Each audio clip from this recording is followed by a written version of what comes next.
Hi, this is Eric from longboxreview.com, and this is The Gutters, Comic Book Horror Story Edition.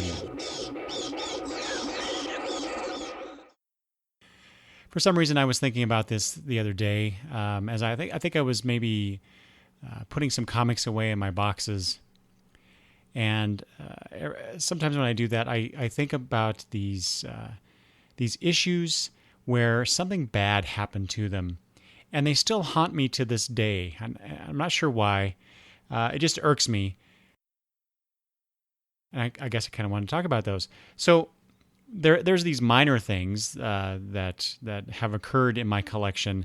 Like I'll be putting things in my boxes, reorganizing them, moving them around on occasion as I do.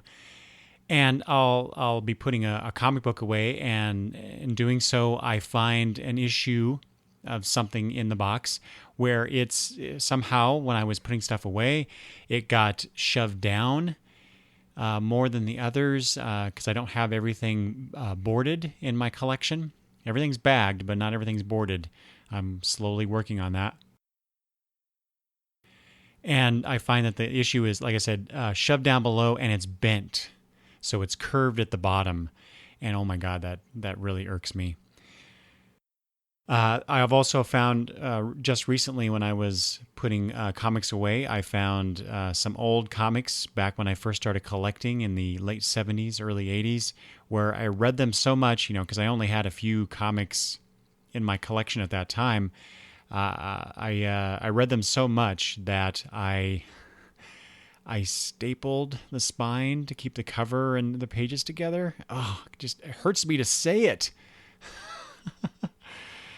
So, those are two minor things. As I find these things, I try to either correct the issue, like with the bent ones. I'll put in put the comic in with a board and hopefully straighten that out. If it's really egregious, I'll replace it, just like the ones, if I can, where they're so old though.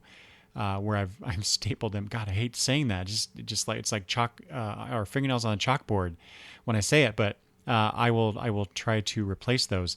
But there are some specific comics that I wanted to talk about where things have happened, and like I said, these things haunt me. They really bug me. So they're my own personal comic book horror story. So one is The Secrets of the Legion of Superheroes. This was number one. I actually had many, many years ago, I don't remember how long ago, but I seem to recall that it was early on in my comic book acquisitions that I got Secrets of the Legion of Superheroes number 2. And so, of course, being a big Legion of Superheroes fan, I had to get the other issues to this miniseries. And this is just a kind of an overview of the Legion of Superheroes, a romp down their history, with a big reveal at the end of it, which is that you find out, and I don't think this is a spoiler, but it's been so long, but you find out that Chameleon Boy's father is R.J. Brand. And so that's in issue number 3, and I got that at some point many years later. I think I actually got this from Fearless Readers Online, but I could be wrong about that. So then I had issues 2 and 3, and then finally I was able to get issue number 1. Oh no, issue number 1 is where I think I got it from Fearless Readers Online. And so finally I have all 3 issues. I'm so happy about this.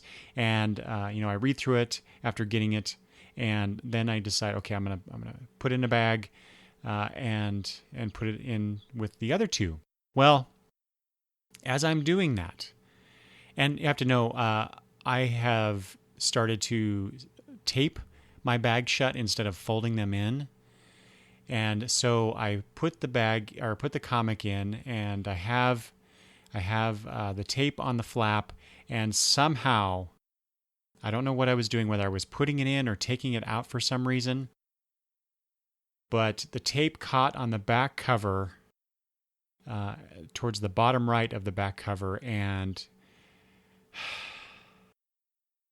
to get the tape off, I had to slowly peel it off, and it was taking off the paper. So now my pretty good cover, or pretty good edition of this issue, is now marred by this about 1 inch by half an inch area where the tape caught on the cover. Oh God! So now the collector in me feels like I have to go find another issue 1. Another Legion of Superheroes related horror story.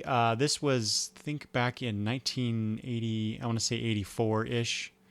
I could open up the comic and look, but I'm not going to. But this is issue number 305 of the Legion of Superheroes. This is the cover featuring Shrinking Violet. This is a Giffen Malstead cover. Shrinking Violet on the cover in her small size.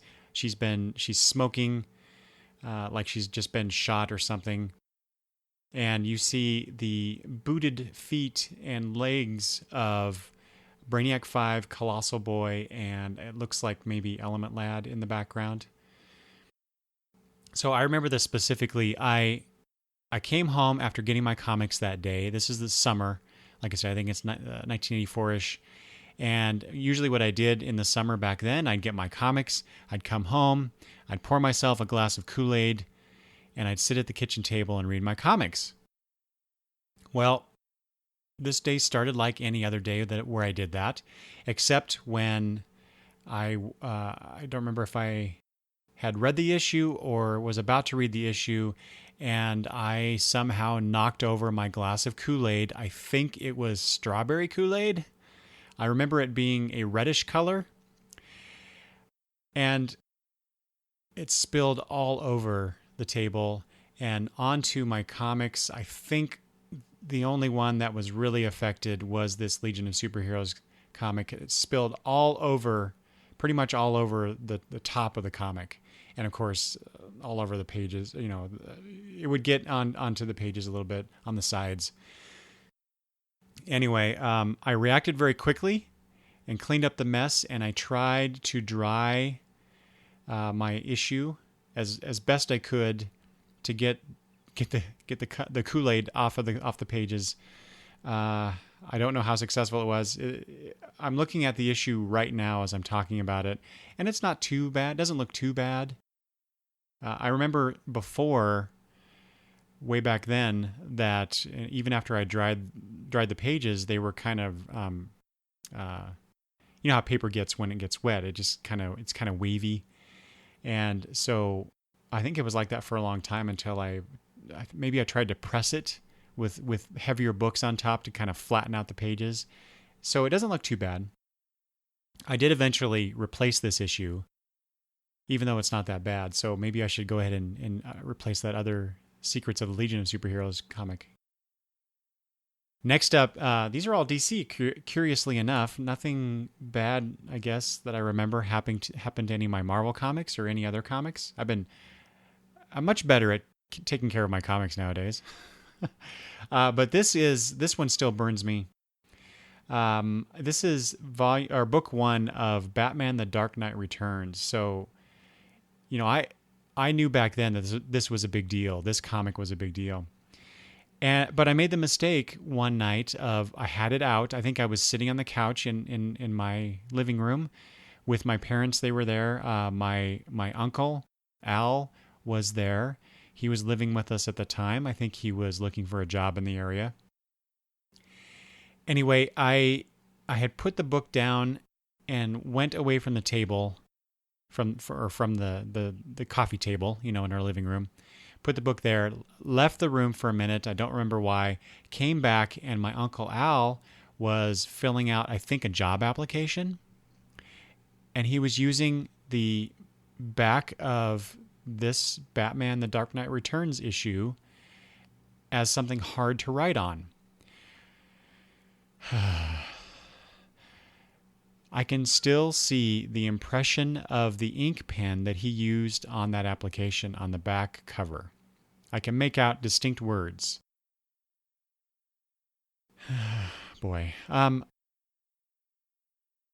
got really upset about it, but I didn't want to say anything to him, because he didn't know any better, I guess. It was just this hard magazine. Comics weren't important to him like they were me. So I didn't want to say anything to him, but I guess I was visibly upset because my mom asked me what was wrong, and I said, I denied anything was wrong until later because I didn't want to say it in front of my uncle. And then I told her. I think she thought I was being really silly because it's just a comic book, but it still haunts me to this day. I should probably try and find a better copy of this. It's a little worn too, just from all the years of rereading this issue. But man, on the back of Dark Knight Returns. Finally, here is the worst one.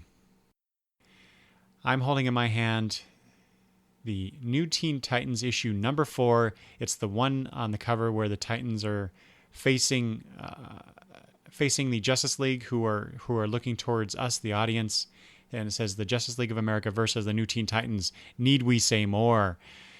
Well, okay, so back when I first started getting New Teen Titans, this is in the second year of its run. I fell in love with the comic, of course, and I wanted all the issues up to that point. So I spent a few years hunting down all of the issues. This issue, number 4, was the first back issue where I paid more than, just a few cents. Comics, back issues back then, kids, were pretty cheap. You could get them for a quarter, sometimes less, depending on the issue and the place that you're buying them from. Anyway, I remember I paid obviously more than cover price. This is 50 cents cover price on this comic.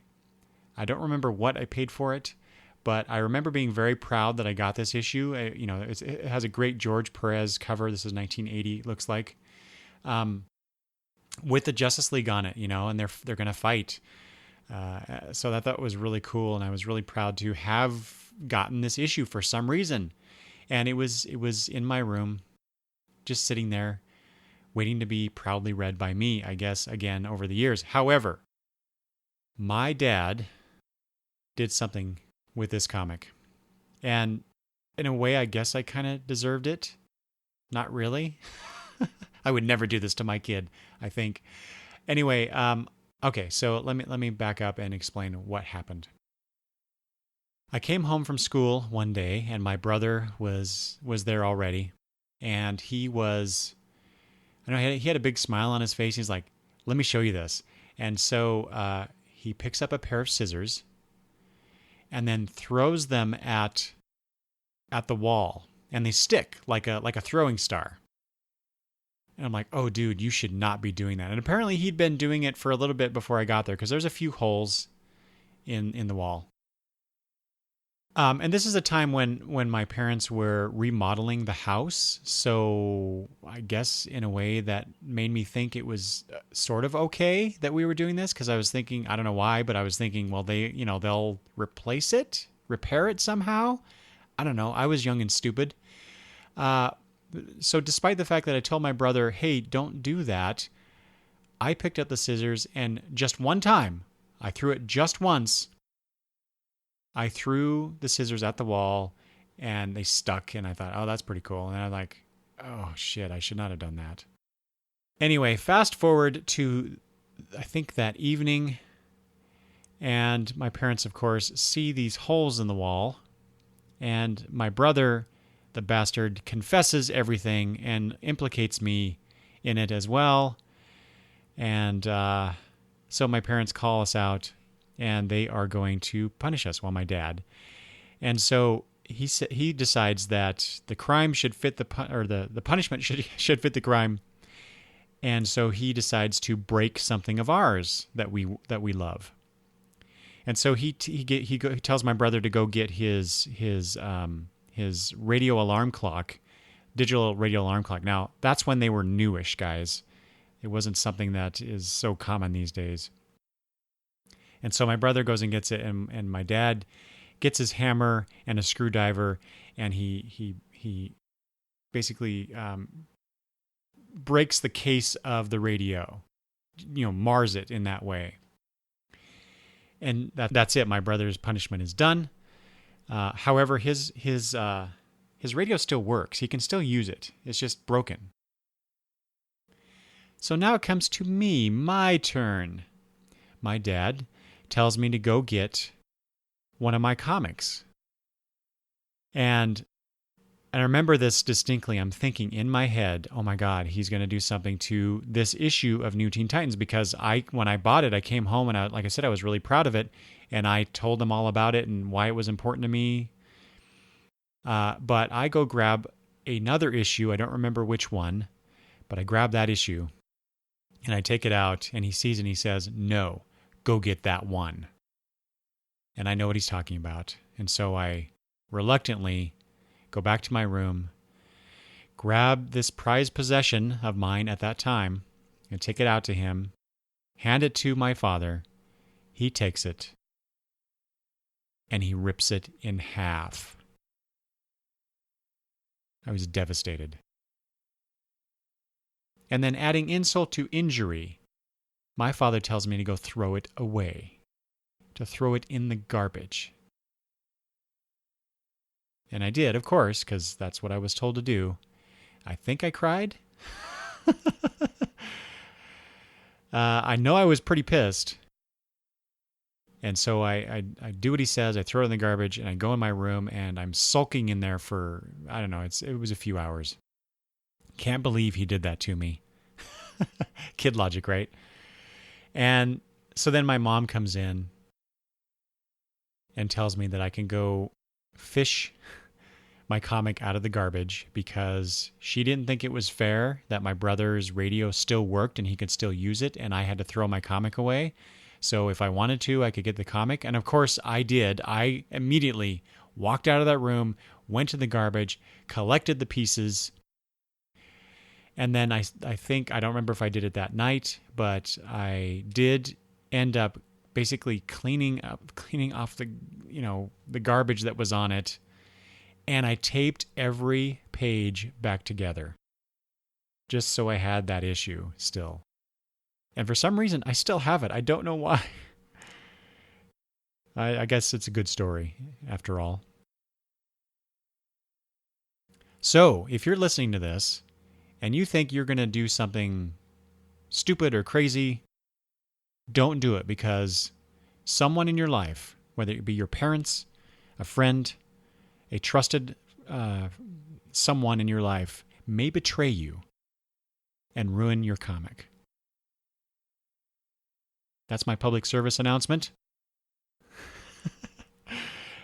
So I'm curious, do any of you have any comic book horror stories that you would like to share? You can always send me email and let me know these horror stories by emailing me at longboxreview@gmail.com, or you can leave comments at the blog longboxreview.com. I hope you enjoyed these horrific tales of comic book mamedom, if you will. Thanks for listening, everybody. Bye.